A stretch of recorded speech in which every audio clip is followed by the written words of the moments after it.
ESPNDallas.com's Todd Archer will be there. You have any hashtag gimmicks going into camp? Nothing yet. I got to come up with something, I guess. You know, you're way ahead of me on this. You got time to think about it. The storyline, obviously, early on, the headline will be Tony Romo coming off the surgery. How limited, if at all, will Tony Romo be, do you think? I don't think he'll be limited at all. You know, you look at what he did last year in the offseason. He didn't take any snaps in any of the OTAs or the minicamp.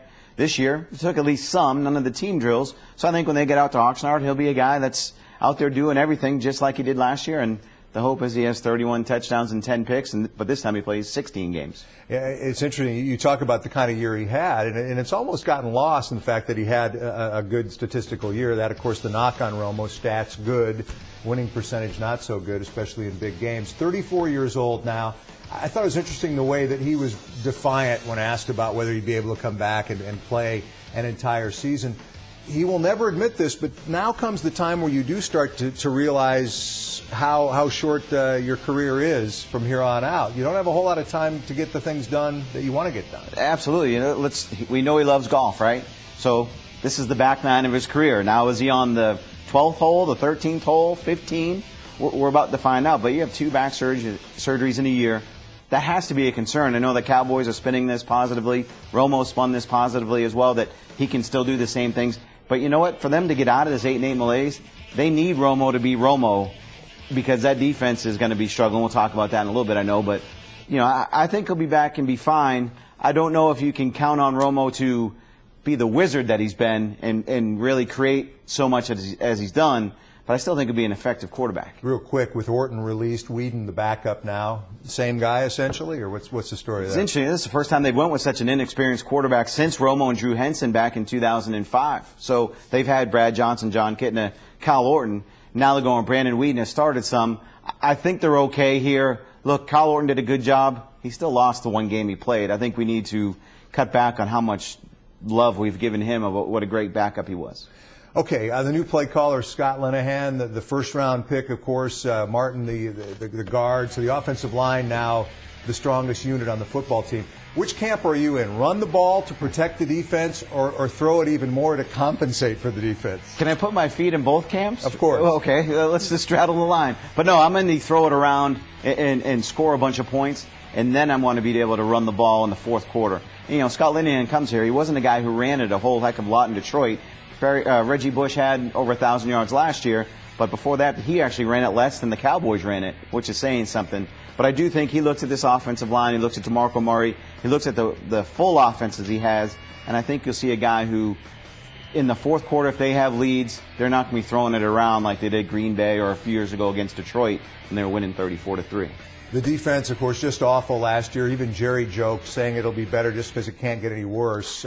Even without Sean Lee, you think that's possible, that this defense gets a little better without their outstanding middle linebacker? I think they can be a little bit better. You forgot 2 guys, too, without Jason Hatcher, DeMarcus Ware, you know, the all-time leading sacker and last year's leading sacker. Without those guys, I think they can be better on defense. But you know what we said after the 2012 season? Oh, they can't be worse than they were. And they were.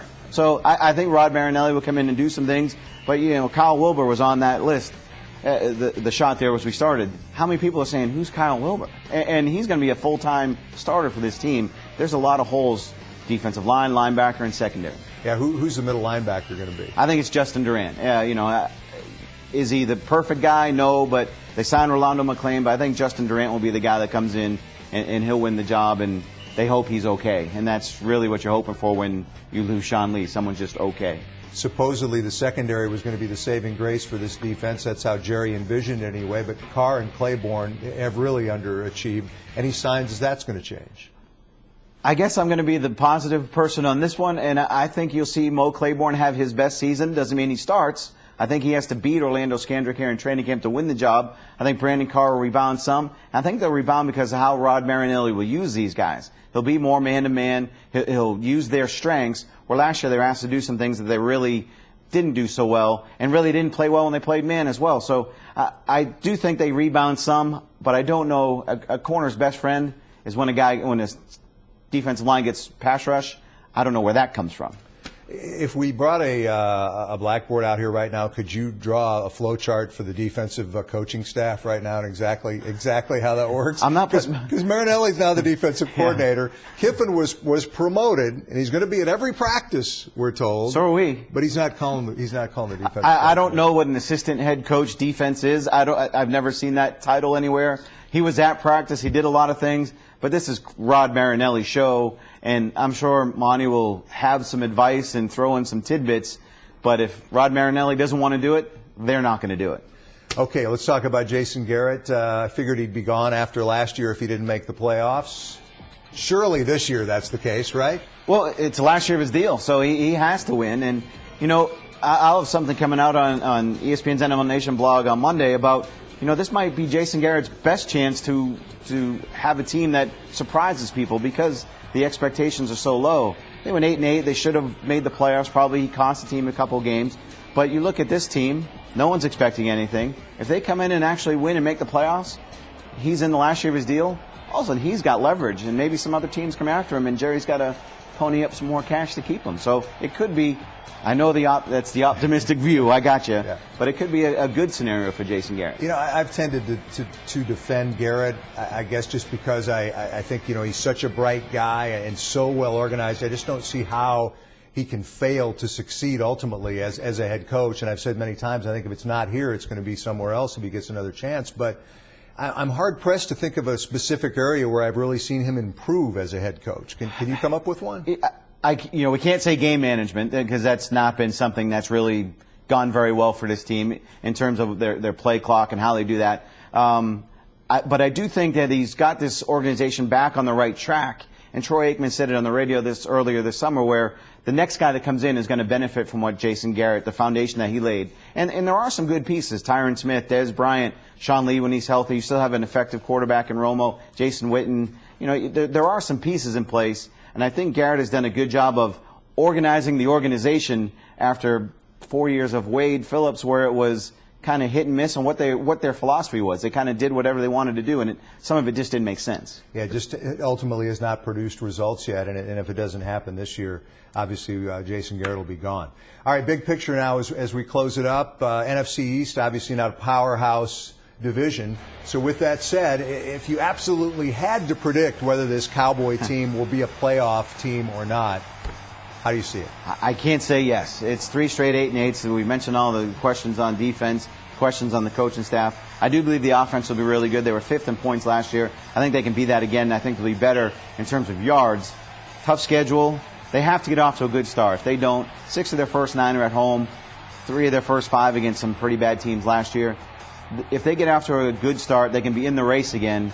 But at the end of the schedule, a lot of teams that I don't think we can expect them to beat at this point. I don't see anything more than 8-8 right now.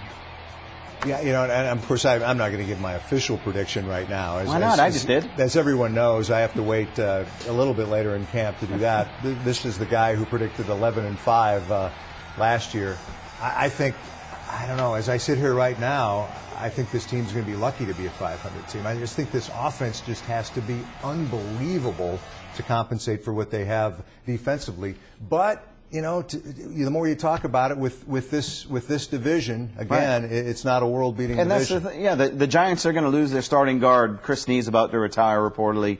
And they've made a whole bunch of changes, a new offensive coordinator. The Eagles, is Nick Foles really the franchise quarterback? I think there's some questions about him. Chip Kelly did a great job last year, but can he do it back-to-back? And then Washington, Jay Gruden's their coach. RG3's coming back from the injuries. This is not a juggernaut division. This is not the division we all remember of the 90s when you really had to fight your way to get to the playoffs. I think the Cowboys can compete in this division. They went 5-1 last year with the worst defense in franchise history. Hey, Todd Archer, ESPNDallas.com. Thanks for coming in. We will see you in Oxnard. Sounds good.